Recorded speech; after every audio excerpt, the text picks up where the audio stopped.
토지에 관련된 것도 여러분 알아야 됩니다. 토지. 이 토지에는 무슨 건물이 지었어도 이 건물은 뭐 행위가 제한되는 것이 있고 행위가 허가되는 것이 있습니다. 허용되는 것. 그동안 이제 제조 가공을 하려면은 식품위생관련법도 알아야 됩니다. 그리고 노동관련법, 특히 시설하우스를 하는 사람들은 외국인 인력을 활용 안 하면 안 되니까 외국인 인력을 갖다가 여러분 사용하는 데 있어서 불법이든 합법 노동자든 불법 노동자든 간에 사고가 나면은 그 법은 똑같이 적용됩니다. 국내 노동법은. 불법 체류자이기 때문에 나는 이제 보상 안 해줘도 돼. 안 됩니다. 불법 체류자라도 똑같이 보상을 다 해줘야 됩니다.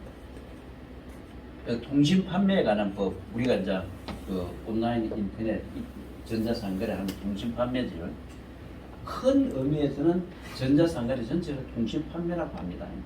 자, 통신 판매에 관한 법도 알아야 되고 지식재산권 보호에 관한 법, 요거는 이제 우리가 산업재산권 할 때 이야기했죠. 특허권, 실용진앙권, 그 다음에 또 뭡니까? 상표권, 디자인권. 이것이 이제 우리가 농업이냐는 산업재산권 앞에서도 김진욱 대표도 이야기했죠. 이게 있으면 뭘 합니까? 내 상품의 홍보도 더 많이 할 수 있고 보조금도 더 많이 하는데 더 좀 유리하다고 가점이 주어지기 때문에 소비자 보호 관련법 요즘 막 이게 너무 강화돼 가지고 여러분 인터넷으로 물건 팔고 나면은 소비자들이 왜 자기 그 사람들을 항의하는 사람이 저 법을 악용하는 사람들이 많잖아요. 우리도 지금 알아야 됩니다. 알고 대응해야 돼요. 그리고 개인 희생제도 및 파산에 관한 법 이것도 여러분 아셔야 됩니다. 기타인데 이 중에서 제가 이제 다른 거는 개인 희생제도 및 파산에 관한 법 요것만 좀 이야기를 하겠습니다. 이게 이제 왜 문제가 되는데 여러분이 알아야 된다 하면은 기농민에게 청년 후계농에게 지금까지는 3억을 대출해주는데 내년부터는 얼마 정도 해준다 합니까? 5억까지 해준다 하죠. 5억이고 5년 거쳐 15년 사인이죠. 이율은 1.5%예요. 이렇게 이제 내년부터 100년. 그래서 여러분 유튜브에 있는데 보면은 기농하지 마라. 4억 받으면 바로 파산된다. 진영불량돼 된다. 이런 이야기 많이 듣지요. 유튜브 보면은. 그래서 만약에 이게 이제 어떻게 보면은 3억이든 5억이든 간에 우리가 이 문자를 받아가지고 농업을 한다. 농업을 해가지고 내가 열심히 안 하면은 사업이 실패할 확률이 훨씬 많아요.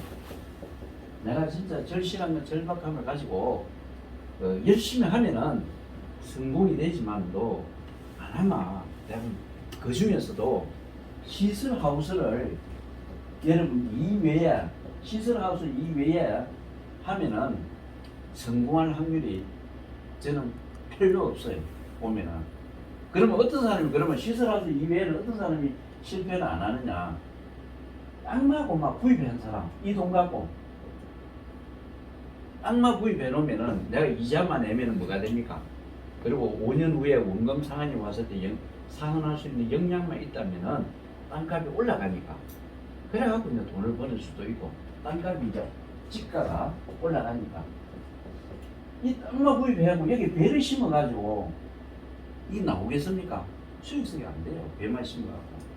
그래서 여기에 이제 특용작물을 한다든지 해가지고 이 수익을 산출이 해야 되는데 이 다른 또 특용작물을 한다 하더라도 내가 직거래 역량이 없으면 수익 창출이 참 하기 힘들어요. 여러분들 보시면. 그래서 내가 어떤 사업을 하든 간에 또 시설하우스도 마찬가지입니다. 시설하우스 한다 해가지고 다 성공하는 건 아니거든요. 여기 뭐가 필요합니까? 기본은 기술력이 기본으로 필요해요.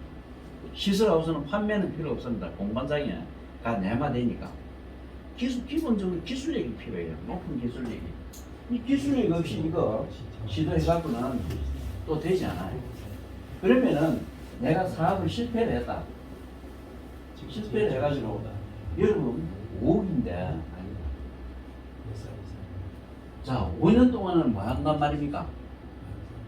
5억을 대출 받았다. 5년 동안은 농사 열심히 지었어. 이자만 내면 되잖아요. 1.5%를 하면 1년에 얼마입니까? 5억을 다 받았다. 750만 아닙니까? 이자가. 여러분 농사지가고 이자 750만 원 내기 쉽지 않습니다.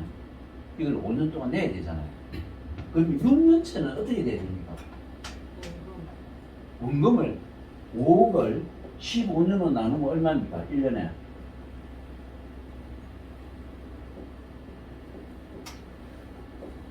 2100 얼마 되잖아요. 6년째는 얼마입니까? 2200만 원 치고 750만 원 하면 뭡니까? 2950만 원, 건 3000만 원을 갚아야 돼요. 농사 지어갖고 이렇게 이제 해마다 이렇게 이제 갚아 나가기야. 여러분 이거는 계획을 잘 씌워야 되고 농사를 잘 지어야 이렇게 됩니다. 갚을 수가 제때 상한이 됩니다. 그러면은 이것이 이제 정상적으로 됐을 때는 되는데 내가 실패를 했을 경우에 농사가 특히 시설하우스를 한다든지 다른 것을 시설하우스 해가지고 기술력이 없는 사람은 실패를 하면은 손해가 많이 갑니다. 자, 이런 경우에 내가 원금 이자 상환이 안 됐을 경우 어떻게 해야 되느냐. 이때 가만히 있으면 뭐가 됩니까? 내가 어떤 대비를 안 하고 가만히 있으면 어떻게 됩니까? 원금 상환 기간, 이자 상환 기간이 왔어요. 안 갖고 내가 가만히 있으면 어떻게 돼요? 은행 금융기관 돈 빌리는 금융기관이 뭡니까? 채권 가압류 들어오도 하지요. 빅매로 이제 법적 절차를 갖다 채권 회수 절차를 들어갈 거 아닙니까? 채권 회수 절차에 들어갑니다. 금융기관이. 일단 내가 신용불량자로 떨어지고 나면은 어떻게 할 수가 없어요.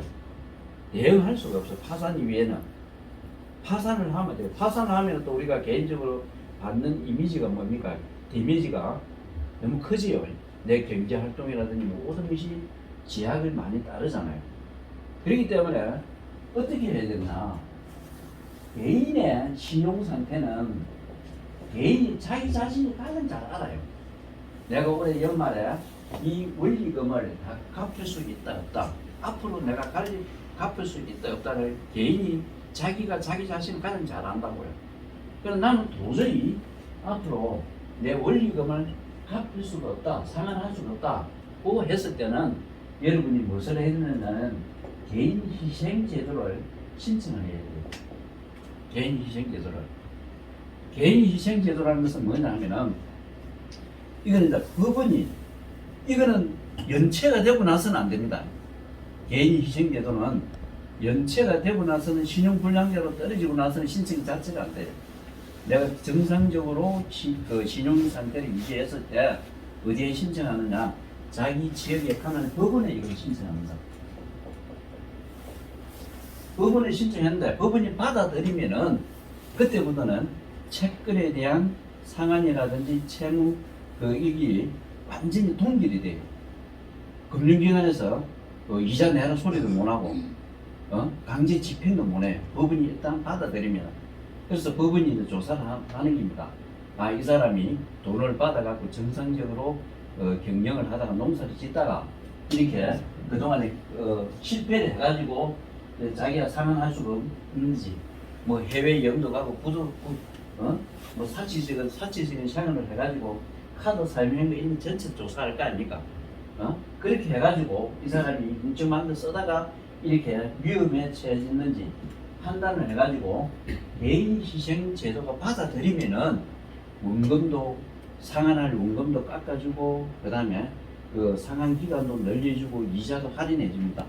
그래서 개인이 아무 법적인 제재 없이 경제 활동을 계속 안정적으로 할 수 있는 것이 개인 희생 제도입니다.